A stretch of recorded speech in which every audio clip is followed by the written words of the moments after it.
یہ 5 کام کرنا شروع کر دو، گھر دولت سے بھر جائے گا۔ کچھ کام یا حرکتیں نحس کہلاتی ہیں اور ان نحس کاموں یا حرکتوں کو کرنے سے گھر میں بے برکتی، غربت اور سخت قسم کی رزق کی تنگی آتی ہے۔ لیکن دوسری جانب کچھ کام اور حرکتیں ایسی بھی ہوتی ہیں جو کہ برکت والی ہوتی ہیں اور ان برکت والے کاموں یا حرکتوں کو کرنے سے رزق کشادہ ہو جاتا ہے، گھر میں برکت پڑتی ہے اور ہر قسم کی غربت اور مصیبتیں پریشانیاں دور ہونے لگتی ہیں۔ پیارے بہن بھائیوں، آج میں آپ کو ایسے ہی 5 برکت والے کام بتانے جا رہا ہوں۔ پھر جو کوئی ان 5 برکت والے کاموں کو کرنا شروع کر دیتا ہے، پھر اس کے گھر سے رزق کی تنگی، غربت اور پریشانیاں ایسے ختم ہوتی ہیں کہ کبھی جیسے ہوتی ہی نہیں، اور اتنی دولت، اتنا پیسہ گھر میں آنے لگتا ہے کہ وہ شخص خود حیران ہو جاتا ہے کہ پوری زندگی جس پیسے کے لیے میں مارا پھرا، سخت محنتیں کی، لیکن پیسہ تھا کہ میرے گھر میں آ نہیں رہا تھا، اب کیسے میرے گھر میں اتنی زیادہ دولت، پیسہ، رزق آتے جا رہے ہیں۔ ایک بار ایک مزدور بابا فرید کے پاس آتا ہے اور کہتا ہے کہ بابا فرید، میں ایک مزدور ہوں، میں گاؤں کے جو چودھری ہے اس کے کھیتوں میں دہاڑی لگاتا ہوں، پورا دن میں محنت مشقت کرتا ہوں، اس کے بعد چودھری مجھے تھوڑے بہت پیسے دے دیتا ہے، جن پیسوں سے بمشکل میں اور میرے گھر والے 2 وقت کی روٹی کھا پاتے ہیں۔ ہمارے گھر میں اتنی غربت ہے کہ بعض دفعہ تو پیٹ بھر کر کھانے کو بھی نہیں ملتا، ہم میں سے اکثر گھر والے بھوکے ہی سو جاتے ہیں، لیکن بابا فرید میں اس غربت سے پریشان ہو چکا ہوں، اسی لیے میں آپ کے پاس آیا ہوں، کیونکہ آپ اللہ کے بندے ہیں، آپ کو دین کا علم ہے، مجھے کوئی ایسا طریقہ یا عمل بتا دیں کہ میں دولت مند ہو جاؤں۔ اب بابا فرید اس مزدور کو ایک وظیفہ بتانے لگتے ہیں تو مزدور کہتا ہے کہ بابا فرید، بھلا میں تو صبح صبح سورج نکلتے ساتھ ہی کھیتوں میں کام کے لیے نکل جاتا ہوں اور جب سورج ڈھلتا ہے تب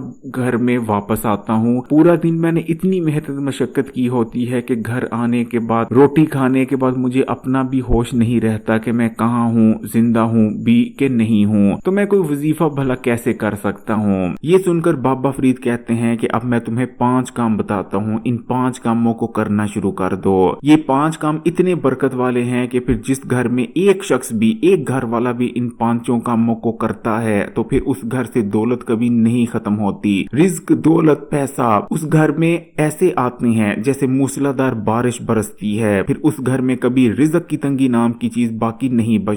بچتی ہے تو صرف خوشحالی اور خوشیاں۔ تو پیارے بہن بھائیوں، اگر آپ بھی دولت مند ہونا چاہتے ہیں تو سب سے پہلا آپ نے جو کام کرنا ہے وہ کرنا ہے کہ آپ نے کسی مستحق، بھوکے غریب کو ہفتے میں ایک بار روٹی کھلا دیا کرنی ہے۔ آپ کوئی بھی دن مقرر کر سکتے ہیں، ضروری نہیں کہ آپ جمعرات کے جمعرات ہی کسی فقیر کو، کسی مستحق کو روٹی کھلائیں، بلکہ کوئی بھی آپ ایک دن مقرر کر لیں، لیکن کوشش کریں کہ اس دن آپ کسی نہ کسی غریب یا مستحق کو روٹی ضرور کھلائیں۔ اب میں یہ نہیں کہہ رہا کہ آپ اسے بہت شاندار روٹی کھلائیں، آپ کی حیثیت اور توفیق پھر جیسی بھی ہے، آپ اگر پوری ایک سادی روٹی افورڈ کر سکتے ہیں کسی کو کھلانا تو سادی روٹی کھلائیں، لیکن اگر آپ کسی کو سادی روٹی کھلانا بھی افورڈ نہیں کر سکتے تو 5 روپے کی، 6 روپے کی کوئی چیز جیسے کہ ٹافیاں لے کر بچوں میں بانٹ دیں تو وہ بھی آپ کا اسی قسم کا صدقہ ہو جائے گا، کیونکہ اس چیز کو یاد رکھیں، اللہ نیتیں دیکھتا ہے، اللہ تعالیٰ یہ نہیں دیکھتے کہ کسی نے ₹1,00,000 کا صدقہ دیا یا کسی نے ₹10 کا صدقہ دیا، اللہ تعالیٰ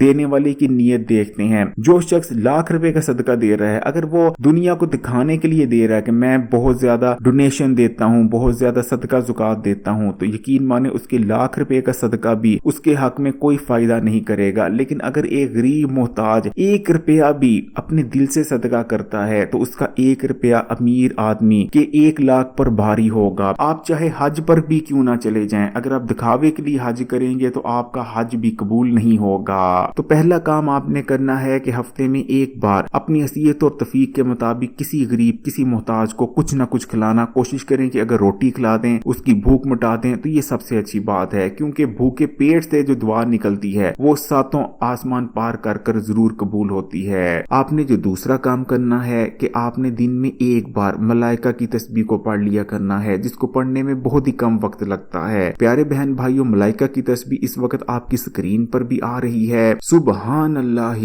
و بحمدہ سبحان اللہ العظیم۔ پیارے بہن بھائیوں، یہ چھوٹی سی ملائکہ کی تسبیح ہے، یعنی پاک ہے اللہ، اور اسی کی تعریف ہے، پاک ہے اللہ بہت عظمت والا۔ پیارے بہن بھائیوں، نبی کریم صلی اللہ علیہ وآلہ وسلم کا اس ملائکہ کی تسبیح کے بارے میں ارشاد مبارک ہے کہ پھر جو شخص بھی ملائکہ کی تسبیح کو پڑھنا شروع کر دیتا ہے دنیا اور دولت ذلیل ہو کر اس کے قدموں میں آ جاتی ہے۔ یعنی کہنے کا مقصد یہ ہے کہ اگر آپ دولت کے پیچھے بھاگ بھاگ کر ذلیل ہو چکے ہیں، دنیا کے پیچھے بھاگ بھاگ کر تھک چکے ہیں، لیکن نہ تو آپ کو دنیا ملی، کیونکہ دنیا تو دولت والوں کی ہے، اور آپ کو دولت بھی نہیں ملی تو دنیا کیسے ملے گی۔ لیکن پیارے بہن بھائیو، اگر آپ ملائکہ کی تسبیح کو پڑھنا شروع کر دیں گے، خاص کر فجر کی نماز کے بعد، یعنی صبح اٹھیں، فجر کی نماز ادا کریں اور اس کے بعد تھوڑا سے وقت لگا کر ملائکہ کی تسبیح کو پڑھ لیں، اور پھر دیکھیں کچھ ہی عرصے کے اندر اندر آپ کے پاس اتنی دولت آ جائے گی، اتنا پیسہ آ جائے گا، اور دولت آنے کے بعد دنیا میں آپ کا ایک وقار بھی ہو جائے گا، کیونکہ ملائکہ کی تسبیح کو پڑھنے سے یہ دونوں کام ہو جاتے ہیں، دولت بھی آ جاتی ہے، عزت بھی بن جاتی ہے۔ تو آپ نے دوسرا کام یہ کرنا ہے کہ دن میں ایک بار ملائکہ کی تسبیح کو پڑھ لیا کرنا ہے۔ اگر فجر کے وقت نہیں پڑھ سکتے تو دن میں کسی بار بھی پڑھ لیں، مغرب میں پڑھ لیں، لیکن پڑھیں ضرور۔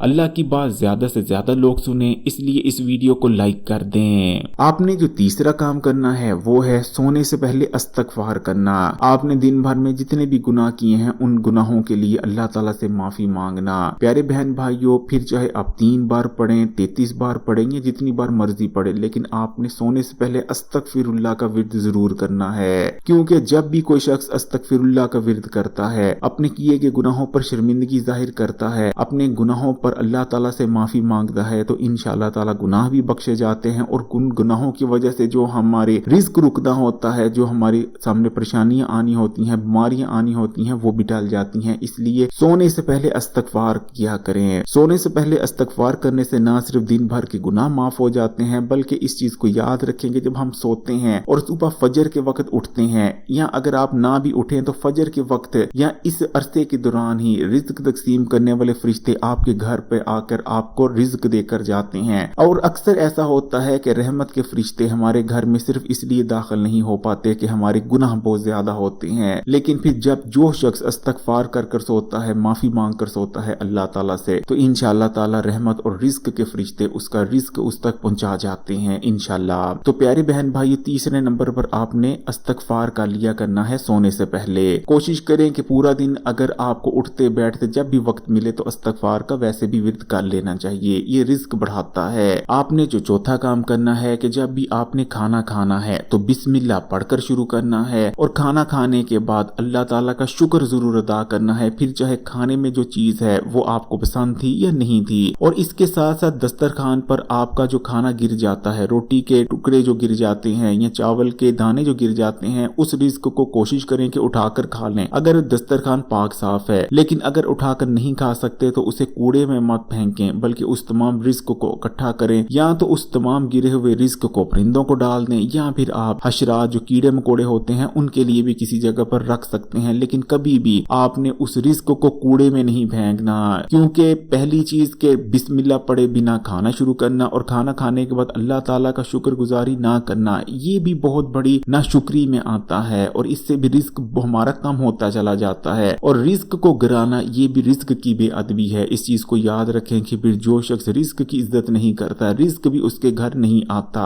5ویں نمبر پر آپ نے جو کام کرنا ہے، آپ نے کوشش کرنی ہے کہ آپ کی وجہ سے اللہ تعالیٰ کی کسی بھی مخلوق کو کوئی نقصان نہ پہنچے، نہ ہی انسانوں کو اور نہ ہی چرند پرند اور جانوروں کو۔ اس چیز کو یاد رکھیں کہ پھر جس شخص کے ہاتھ سے، زبان سے یا عمل سے اللہ تعالیٰ کی مخلوق محفوظ نہیں ہوتی، وہ شخص بھی دنیا میں ذلیل و خوار ضرور ہوتا ہے، لیکن پھر جو شخص اللہ تعالیٰ کی مخلوق کے کاموں میں لگ جاتا ہے، پھر چاہے وہ انسانوں کے کاموں میں لگے یا چرند پرند کے کاموں میں، جانوروں کے کاموں میں، تو پھر اللہ تعالیٰ بھی اس کے کسی کام کو بگڑنے نہیں دیتے۔ اور اس چیز کو یاد رکھیں کہ پھر جس کے کاموں کو اللہ تعالیٰ بگڑنے نہیں دیتے، کبھی بھی اس کے کام بگڑا نہیں کرتے، پوری دنیا ہی اس کے مخالف کیوں نہ ہو جائے۔ اس لیے کوشش کریں کہ انسانوں کو آپ کی وجہ سے تکلیف نہ پہنچے، اسی طرح جانوروں کو بھی آپ کی وجہ سے تکلیف نہ پہنچے، پھر دیکھیں آپ کی زندگی کی تکلیفیں بھی ختم ہو جائیں گی۔ بعض دفعہ ہماری زبان اتنی گندی ہو چکی ہوتی ہے کہ ہماری زبان کی وجہ سے اکثر لوگوں کو تکلیف ہو رہی ہوتی ہے، اور اسی طرح ہماری حرکتیں کچھ ایسی ہو چکی ہوتی ہیں کہ ہم جیسے ہی کوئی جانور دیکھتے ہیں، بلی، کتا، پرندہ دیکھتے ہیں، کوئی نہ کوئی پتھر یا کنکر پکڑتے ہیں اور اسے مار دیتے ہیں۔ ایسے لوگ زندگی بھر پھر ذلیل اور خوار ہی ہوتے ہیں، رزق کے لیے مارے مارے ہی پھرتے ہیں۔ اس لیے آپ اپنے آپ کو ان لوگوں سے جدا کر لیں